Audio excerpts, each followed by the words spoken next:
resolution. Now, what is mean by resolution? It is separation of racemic mixture. It is a separation of racemic form in an individual enantiomer.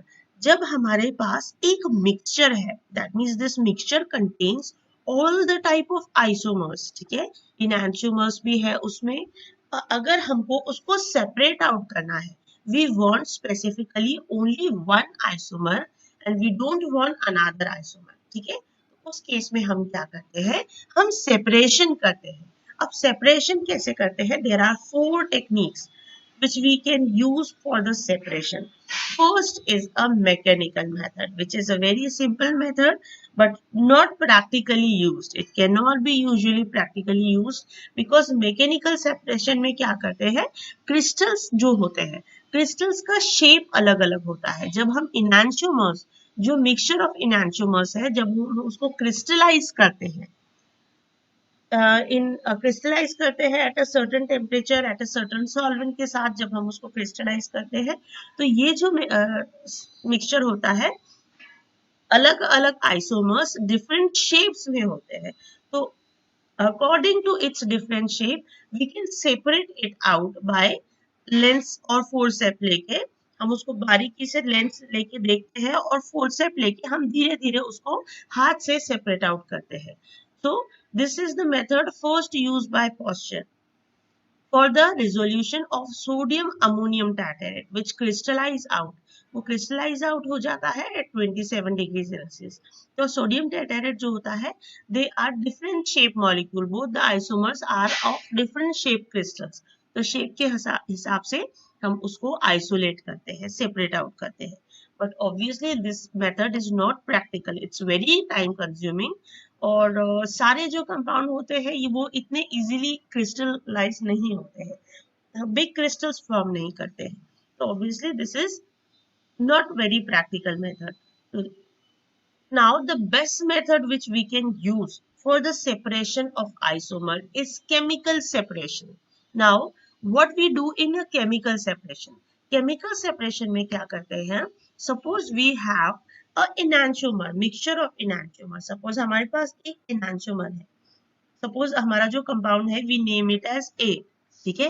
A compound है हमारे पास और ए compound में एक जो है वो positive enantiomer है और एक नेगेटिव enantiomer है, ठीक है. दैट मीन्स एक लेवोरोटेटरी है, एक डेक्स्ट्रोरोटेटरी है. तो अब ये दोनों को हमको सेपरेट आउट करना है. जैसे कि हमको पता है कि enantiomers usually have same physical and chemical property. उसकी physical properties सेम होती है. तो ऑब्वियसली अगर फिजिकल प्रॉपर्टी सेम है, बॉइलिंग पॉइंट सेम है, एवरीथिंग सेम है, तो हम उसको इजीली सेपरेट आउट नहीं कर सकते, ठीक है. तो हम उसको सेपरेट आउट नहीं कर सकते क्योंकि उनकी फिजिकल प्रॉपर्टीज सेम है. तो हम क्या करते हैं, उसको ऐसे बेस के साथ, सपोज ऐसे कंपाउंड के साथ हम उसको रिएक्ट करते हैं जो कि ऑप्टिकली एक्टिव है, ठीक है. एक ऑप्टिकली एक्टिव enantiomer से, एक ऑप्टिकली एक्टिव आइसोमर से हम उसको रिएक्ट करते हैं. तो ऑब्वियसली ये जब रिएक्ट होगा तो ये क्या बनाता है, जैसे पॉजिटिव नेगेटिव सॉल्ट बनाता है और नेगेटिव नेगेटिव सॉल्ट बनाता है. अब ये दोनों जो कंपाउंड होते हैं they are diastereomers of each other. That means now the physical properties are different. अब फिजिकल प्रॉपर्टीज डिफरेंट है, melting point, boiling point different हो जाता है, तो हम इसको इजीली सेपरेट आउट कर सकते हैं, मे बी विथ डिस्टिलेशन, ठीक है. अगर उसका melting point, boiling point different है तो हम उसको डिस्टिलेशन से सेपरेट आउट कर सकते हैं, और any method, any physical method से हम उसको सेपरेट आउट कर सकते हैं. तो हम इसको डाइस्टीरियोमर में कन्वर्ट करते हैं और फिर इस डाइस्टीरियोमर को हम सेपरेट आउट करते हैं. अब हमने इन दोनों को सेपरेट कर लिया मिक्सचर से, उसके बाद हम इसमें, जैसे हमने पहले बेस डाला था, तो हम उसको एसिड के साथ न्यूट्रलाइज कर लेंगे. एसिड के साथ न्यूट्रलाइज कर लेंगे तो ये जो बी हमने डाला था माइनस बी, ये माइनस बी अगेन बाहर आ जाता है, ठीक है. ये माइनस बी इसमें से बाहर आ जाता है and we get this one, that is plus A and minus a. That means both the isomers are now separated out. हमको एक लेवियोरोटेटरी अलग मिल गया और डेक्स्ट्रोरोटेटरी अलग मिल गया. So in this way, we can separate out this enantiomers. Okay, so this is the best method, which is very preferable. So the next just see an example of a racemic mixture of tartaric acid. Now in case of tartaric acid, one is levorotatory and one is dextrorotatory. That means positive and negative isomers are there with us. We have a mixture of the positive and negative isomers. Then what we are going to do, we are going to react this compound with an optically active compound. अब एक optically active compound ले लिया हमने. Suppose we have taken a brucine, okay, a negative brucine. अब ये जो brucine है, this is one isomer. Okay, अब जब हमने इसको रिएक्ट किया तो it becomes plus tartaric acid and minus brucine will attach and minus minus will going to attach. Now they both are diastereomers of each other. So because of they are diastereomers, they have different melting points and different boiling points and different physical properties, you can say. Okay, they have different physical properties, so we can easily separate out it by fractional distillation or fractional crystallization. When we separate it by fractional crystallization, plus tartaric acid and minus this compound separate out by this compound. अब ये दोनों separate out हो जाते हैं. Then again with the help of HCl, we put some HCl in it. HCl से क्या होता है, ये जो brucine है, this gets dissolved in this get react with this HCl, and we get tartaric acid, positive tartaric acid in solid form, and brucine hydrochloride solution. In the solution, it remains in the solution and this tartaric acid gets in solid form. तो हम इसको filter करके easily tartaric acid को separate कर सकते हैं. In the another solution, we get minus tartaric acid in solid form and the brucine hydrochloric is in solution form only. So again we can separate out easily by so next is biochemical separation. अब biochemical separation बहुत easy separation होता है. अब ये हम किस condition पे use करते हैं, जब मुझे एक ही आइसोमर की जरूरत है और दूसरे आइसोमर की जरूरत नहीं है. ठीक है, अब केमिकल मेथड में क्या हो रहा था, हमको दोनों आइसोमर मिल जा रहे थे. दैट मीन्स पॉजिटिव आइसोमर भी मुझे मिल रहा था, नेगेटिव आइसोमर भी मिल रहा था. दैट मीन्स दोनों भी isomer I can regain it, दोनों भी आइसोमर को हम सेपरेट करके निकाल रहे थे. बट अब अगर मुझे एक आइसोमर की जरूरत ही नहीं है और मुझे सिर्फ एक दूसरा आइसोमर चाहिए, that means I need only one enantiomer, only one isomer and not the other one.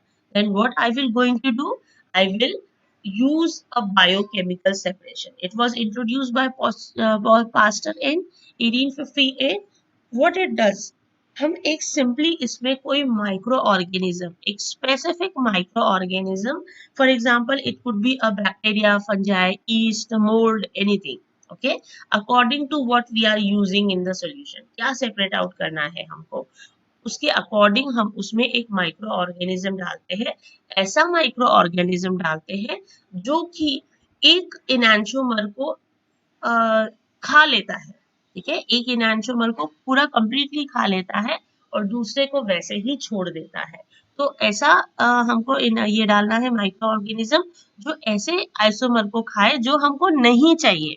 ठीक है, हमको अब ये मिक्सचर में से एक ही आइसोमर चाहिए, दूसरा नहीं चाहिए. जैसे कि हमने देखा था कि जब हमने फर्स्ट स्लाइड देखी थी मेडिसिनल प्रॉपर्टी की, तो एक enantiomer अगर मेडिकली एक्टिव होता है, बायो के मतलब इसमें कोई बायोकेमिकल प्रॉपर्टी होती है, मेडिकली एक्टिव होता है, तो हो सकता है दूसरा enantiomer मेडिकली एक्टिव नहीं हो. तो वो जो है, जो इनएक्टिव कंपाउंड है, जो हमारे बॉडी में जाके कोई एक्टिविटी परफॉर्म नहीं करता है, तो उसे उसका मुझे कोई काम नहीं है.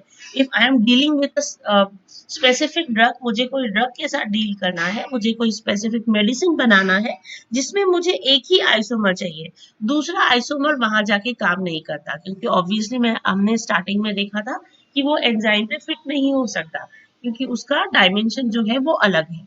तो ऑब्वियसली मुझे एक ही आइसोमर चाहिए, दूसरा नहीं चाहिए. तो उस केस में मैं क्या करूंगी, I will use such a micro organism which will eat up the another isomer which I don't require, okay, which is not in required. For example A mold penicillin glacium is preferentially destroyed the plus isomer of racemic ammonium tartaric. जब हम ammonium टार्टारेट का mixture लेते हैं, racemic mixture लेते हैं, और मुझे एक ही चाहिए, ठीक है, मुझे सिर्फ नेगेटिव अमोनियम टार्टारेट चाहिए और पॉजिटिव वाला नहीं चाहिए, तो मैं क्या करूंगी, इसमें मैं एक मोल्ड डालती हूँ जिसका नाम है पेनिसिलियम ग्लेशियम। अब ये जो मोल्ड होता है, ये मोल्ड क्या करता है, सिर्फ पॉजिटिव आइसोमर को खा जाता है, ठीक है, तो पॉजिटिव आइसोमर को वो पूरा खत्म कर देता है, जिससे उस सॉल्यूशन में सिर्फ नेगेटिव अमोनियम टार्टारेट बचता है। Okay, so in this way I can separate out only one isomer. But अगर मुझे ऑब्वियसली एक चीज तो वेस्ट हो गई, अगर मुझे उसका काम होता तो मैं ये मेथड नहीं यूज करती, मैं ये मेथड तभी यूज करूंगी जब मुझे एक आइसोमर का काम नहीं है। Then the next is asymmetric synthesis. अब एसिमेट्रिक सिंथेसिस क्या होता है, एसिमेट्रिक सिंथेसिस मतलब ऐसा सिंथेसिस जिसमें स्पेसिफिकली मुझे एक ही प्रोडक्ट मिले, जैसे मुझे एक पॉजिटिव आइसोमर चाहिए, नेगेटिव वाला नहीं चाहिए, तो मैं सिंथेटिक मेथड जो है, दैट मीन्स ऐसा रिएजेंट डालूंगी, ऑप्टिकली एक्टिव रिएजेंट, और ऐसे कंडीशन पे उसको यूज करूंगी कि only one isomer I should get and another isomer should not be there in the product. Okay, so for example I can see this is a pyruvic acid. अब ये जो pyruvic acid होता है, जब मैं इसको किसी सिंपल रिड्यूसिंग एजेंट से रिड्यूस करती हूँ, ठीक है, मैंने इसको सिंपल रिड्यूसिंग एजेंट से रिड्यूस किया तो ये अल्कोहलिक फॉर्म में कन्वर्ट हो जाता है, दैट मीन्स इस कार्बन पे यहाँ पे एक OH बन जाता है और यहाँ पे एक हाइड्रोजन अटैच हो जाता है, तो two hydrogens are attached in this compound, but what happens, it कोई जो है वो इस डायरेक्शन से अटैच हो रहा है, कोई उधर डायरेक्शन से अटैच हो रहा है, तो obviously they are a mixture, ये मिक्सचर होते हैं, that means one is negative lactic acid and another one is positive lactic acid. तो जो प्रोडक्ट होता है वो दोनों आइसोमर्स का मिक्सचर होता है, बट मुझे एक ही आइसोमर चाहिए, मुझे दूसरा आइसोमर चाहिए ही नहीं, ठीक है, मुझे सिर्फ नेगेटिव लैक्टिक एसिड चाहिए, मुझे पॉजिटिव वाला नहीं चाहिए, तो मैं क्या करूंगी, उसमें ईस्ट डालूंगी, ठीक है, ईस्ट से इसको मैं रिड्यूस करूंगी, तो जब मैं ईस्ट डाल के इसको रिड्यूस करती हूँ तो obviously it gives only one type of compound, ठीक है, जो सारा कंपाउंड, जो सारा कन्वर्जन है वो एक ही टाइप में होता है, and I get only negative lactic acid, मुझे सिर्फ नेगेटिव कंपाउंड मिलता है, पॉजिटिव कंपाउंड नहीं मिलता है, so such type of synthesis is called as asymmetric synthesis. Okay, इतना समझ में आया? Yes, is it clear? Okay, so let us begin with the next topic, that is geometric isomerism. Now, what is mean by geometric isomerism? I think you have already studied it before in your 12th standard, cis and trans isomerism. Okay, अब cis and trans isomerism क्या होता है? Suppose I am taking a compound, ये एक compound है, इसमें ये जो ग्रुप है, that is CH3 ग्रुप, जो भी ग्रुप होते हैं दोनों एक ही साइड में है, अगर कार्बन की एक ही साइड में ये दोनों ग्रुप है तो हम उस कंपाउंड को सिस कंपाउंड बोलते हैं, बट ये दोनों कंपाउंड अगर ऑपोजिट साइड में है, दैट मीन्स ये लेफ्ट में है और ये राइट में है, तो इस टाइप के कंपाउंड को हम ट्रांस कंपाउंड बोलते हैं, that means both the group are in one side, we called it as cis isomer, and if both the group are in opposite side we called it as trans compound. Is it clear? Yes or no? So again we can see one of the example of malic acid. In malic acid also आप देख सकते हैं दोनों COH group जो है वो दोनों एक ही साइड में है, अगर दोनों एक ही साइड में प्रेजेंस है it is called a cis compound, and if they both are in opposite side this will be a trans compound which is known as fumaric acid. Okay, then the similar configuration, अब ये किस condition पे apply होता है, जब carbon के साथ जो ग्रुप अटैच है ये सेम ग्रुप है, ठीक है, यहाँ पे भी CH3 है, यहाँ पे भी CH3 है, इधर भी हाइड्रोजन है, इधर भी हाइड्रोजन है, बट अगर ये ग्रुप सेम नहीं हुआ तो हम इसको कैसे डिफाइन करेंगे, ठीक है। जैसे इसमें सेम है, बट अब ये कंपाउंड आप देखो, इसमें चारों जो ग्रुप है ये अलग अलग है, ठीक है, चारों ग्रुप जो है ये अलग अलग है। तो अब हम इसको कैसे डिस्टिंग्विश करेंगे, तो अब हम डिस्टिंग्विश करते हैं इसको इसके वेट के हिसाब से। जैसे कि हमने आर एस कॉन्फ़िगरेशन में प्रायोरिटी सेट की थी, आपको याद है, आर एंड एस जो कॉन्फ़िगरेशन में है उसमें हम प्रायोरिटी सेट करते हैं कि कौन सा ग्रुप हैवी है, कौन सा first number, second number, third number, fourth number, according to its molecular weight. जो भी कंपाउंड, जो भी एलिमेंट इस कार्बन के साथ अटैच है, डायरेक्टली अटैच है, उसके मॉलिक्यूलर वेट के साथ हम कंपेयर करते हैं, ठीक है। तो अब इसमें क्या होता है, इसमें लाइक सिस और कंपाउंड, सिस और ट्रांस से ही सिमिलर होता है। This is in more general form which is known as EZ system. अब EZ सिस्टम में क्या होता है, when the group attach to each doubly carbon atom are assigned with priorities as per sequence rule. जैसे कि हमने RS rule में priority set की थी कि जो सबसे हेवी रहता है उसको 1, जो सेकेंड नंबर रहता है उसको 2, जो थर्ड होता है उसको 3, फोर्थ, इस तरीके से। अब हम ये जो प्रायोरिटी होती है ये दोनों में कंपेयर करते हैं कि ये वाला हैवी है कि ये वाला हैवी है, ठीक है। फिर ये जो दूसरा कार्बन है इसमें भी हम सेट करते हैं कि ये वाला ज्यादा हैवी है कि ये वाला ज्यादा हैवी है।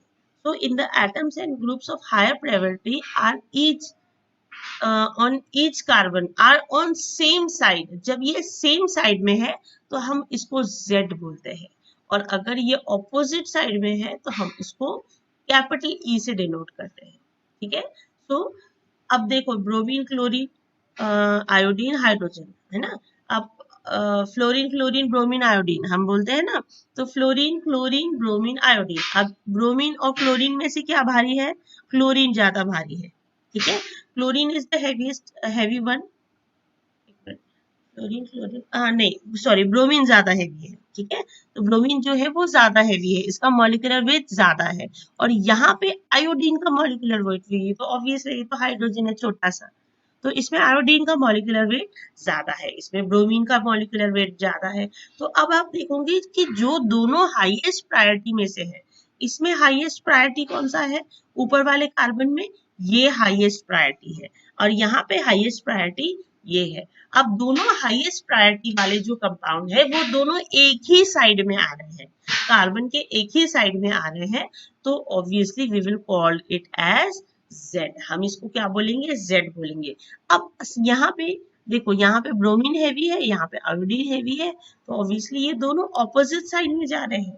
दैट मीन्स ये राइट साइड में है और ये लेफ्ट साइड में है, तो ऑब्वियसली दोनों ऑपोजिट साइड में है, तो हम इसको क्या कंसिडर करते हैं, E, कैपिटल E से डिनोट करते हैं, ठीक है। तो हम इसको कैपिटल E से डिनोट करते हैं। सिमिलरली 1 ब्रोमो 1 क्लोरो 2 आयोडो, ये जो है कंपाउंड, इसको हम कंपेयर करके लिखते हैं, ठीक है। तो अगर सेम साइड में प्रायोरिटी वाला कंपाउंड है तो Z, ऑपोजिट साइड में प्रायोरिटी वाला कंपाउंड है तो, ठीक है। अब आप ये देखो, इसमें क्या है, जो हाईएस्ट प्रायोरिटी वाला है, कौन सा हाईएस्ट प्रायोरिटी वाला है, और ऑब्वियसली हम इन दोनों को कंपेयर करेंगे, तो कौन सा हैवी है, कम ऑन फटाफट speak out. CH3 is the heaviest one, that means ये हायर प्रायोरिटी वाला है। अब इन दोनों में से हैवी कौन सा है, ब्रोमीन हैवी है, तो दोनों हाईएस्ट प्रायोरिटी वाले एक ही साइड में है, तो हम इसको क्या बोलेंगे, Z। हम इसको Z बोलेंगे। अब इसमें देखो, यही कंपाउंड में यहाँ पे एक प्रायोरिटी वाला है, यहाँ पे एक है, दैट मीन्स दोनों ऑपोजिट साइड में चले गए, तो ये बन गया E, ठीक है। अब यहाँ पे देखो, ये इन दोनों में से ऑब्वियसली कार्बन, हम कार्बन देखेंगे, ये पूरा कंपाउंड नहीं देखेंगे। जैसे कि RS कॉन्फ़िगरेशन में हम पहले जो डायरेक्टली अटैच होता है उसको देखते हैं। अगर दोनों कंपाउंड सेम है, जैसे दोनों जगह कार्बन है, तो फिर उसके साथ क्या अटैच है उसको देखते हैं। अदरवाइज हम पहले सिर्फ कार्बन को देखेंगे। तो कार्बन हैवी है कि आयोडीन हैवी है, ऑब्वियसली आयोडीन ज्यादा हैवी है, और यहाँ पे ब्रोमीन ज्यादा हैवी है, तो दोनों भी एक ही साइड में है, ठीक है, एक ही साइड में है, तो हम इसको Z नाम देंगे। अब इसमें क्या है, दोनों भी जो है वो अलग अलग डायरेक्शन में है, तो हम इसको कैपिटल E नाम देंगे, ओके। अब इसमें अगर आप देख सकते हैं, इन दोनों को हम कंपेयर करेंगे, हम जैसे हम 1 2 3 4 करते थे, अभी हमको 1 2 3 4 नहीं करना है। हमको क्या करना है, सिर्फ इन दोनों के बीच में कंपैरिजन करना है और इन दोनों के बीच में कंपैरिजन करना है, इसमें कौन सा बड़ा है और इसमें कौन सा बड़ा है। तो हम इसको देखेंगे तो ये वाला बड़ा है, इसमें ये वाला बड़ा है, तो दैट मीन्स दोनों ऑपोजिट साइड वाले बड़े हैं। तो हम क्या करेंगे, इसको ई कॉन्फ़िगरेशन लिखेंगे। अब दोनों ऑपोजिट साइड वाले, दोनों हेवी जो मॉलिक्यूल है हेवी ग्रुप है, वो दोनों एक साइड में है, तो हम इसको क्या लिखेंगे, क्या लिखेंगे, Z कॉन्फ़िगरेशन। ठीक है। Again in this case also we have, हम इन दोनों को कंपेयर करेंगे, तो इन दोनों में से ये ज्यादा हैवी है, इन दोनों को कंपेयर करेंगे कार्बन और ब्रोमीन को, तो ब्रोमीन जो है वो ज्यादा हैवी है। ठीक है। तो ये अब दोनों ऑपोजिट साइड में है, जो हैवी ग्रुप है वो दोनों ऑपोजिट साइड में है, तो ई। अब दोनों हैवी ग्रुप अगर वन साइड में है तो हम इसको लिखेंगे। ठीक है, आया समझ में? Okay, now let us see geometrical isomerism of malic and fumaric acid. So let us see the molecular formula of malic acid and fumaric acid. I think अभी अपने पास ये बहुत बड़ा टॉपिक है। Okay, let us complete now. है अपने पास थोड़ा time, अभी 10 मिनट है। तो molecular formula of maleic acid and fumaric acid, दोनों भी जो है वो दोनों आइसोमर्स है एक दूसरे के। ठीक है, मैलिक एसिड और फ्यूमेरिक एसिड जो है वो आइसोमर्स होते हैं, तो दोनों का जो फॉर्मूला होता है वो फॉर्मूला सेम होता है। ठीक है, मतलब मॉलिक्यूलर फॉर्मूला सेम होता है but structure are different. Okay, so they are geometrical isomers of each other, but due to different in arrangement of dissimilar compounds or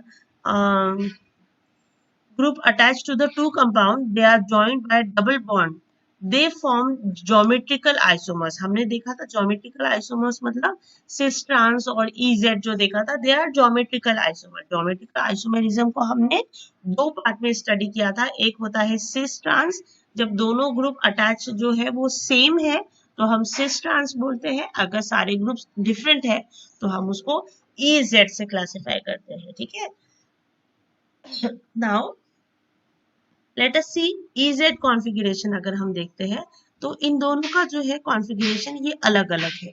so these two isomers are, one is cis isomer and one is trans isomer। they are cis trans isomers होते हैं ये, and they are having different in physical and chemical property। इनका physical और chemical property different होता है। ये जो cis और trans होते हैं और जो EZ होते हैं उन सभी में physical and chemical properties different होती है। so for example, melting point of malic acid and fumaric acid, दोनों का जो मेल्टिंग पॉइंट है ये बहुत ज्यादा डिफरेंट है। एक का मेल्टिंग पॉइंट जो मेलिक एसिड होता है, इसका मेल्टिंग पॉइंट सिर्फ 130.5 डिग्री होता है, और जो फ्यूमेरिक एसिड होता है उसका बॉइलिंग मेल्टिंग पॉइंट जो है वो 287 डिग्रीज होता है। तो obviously it has a very big difference, बहुत ही ज्यादा डिफरेंट है दोनों। so however these compound of chemical properties are identical with some difference, मतलब इसकी केमिकल प्रॉपर्टी कुछ मिलती जुलती रहती है बट नॉट इक्वल। ठीक है, तो इसका केमिकल प्रॉपर्टी थोड़ी बहुत मिलती जुलती होती है। Both the acids give succinic acid on catalytic reduction, जब हम जो कैटालिटिक रिडक्शन करते हैं तो दोनों का जो प्रोडक्ट होता है वो सेम होता है। They have, so both the acids give succinic acid on catalytic reduction on reaction with HBr। जब हम इसको HBr के साथ रिएक्ट करते हैं, both the acids give addition reaction and forms bromosuccinic acid। ठीक है, हम ब्रोमोसक्सिनिक एसिड बनाते हैं on heating maleic acid and anhydrides. अब हम सेपरेट, अब इसको कैसे पहचान सकते हैं कि अब ये कंपाउंड जो है काफी कुछ सिमिलर दिखता है, तो हमको पहचानना है कि ये मैलिक एसिड है, ये फ्यूमेरिक एसिड है। तो हम यूजुअली कैसे, सिंपल तरीका जो पहचानने का है उससे हम क्या करते हैं, इसको हीट करते हैं। ठीक है, तो जब मैलिक एसिड को हीट करते हैं तो ये अनहाइड्राइड बना देता है, मैलिक अनहाइड्राइड बनाता है। बट जब हम फ्यूमेरिक एसिड को हीट करते हैं तो ये अनहाइड्राइड नहीं बनाता। तो जब इसने अनहाइड्राइड नहीं बनाया तो हम समझ जाएंगे कि ये क्या है, फ्यूमेरिक एसिड है, क्योंकि मैलिक एसिड हीट करने पे अनहाइड्राइड फॉर्म करता है, बट फ्यूमेरिक एसिड अनहाइड्राइड नहीं फॉर्म करता है। ठीक है, ये इजीली अनहाइड्राइड फॉर्म कर सकता है क्योंकि दोनों COH ग्रुप जो है ये एक ही साइड में है, तो इजीली ये जुड़ जाएगा। बट ये ऑपोजिट साइड में है तो ऑब्वियसली ये यहाँ से जोड़ नहीं पाएगा, तो ये अनहाइड्राइड फॉर्म नहीं करता है। ठीक है, so above reaction clearly indicate that malic acid, both the carboxylic group are present on same side, while in fumaric acid both the carboxylic group are present in opposite side।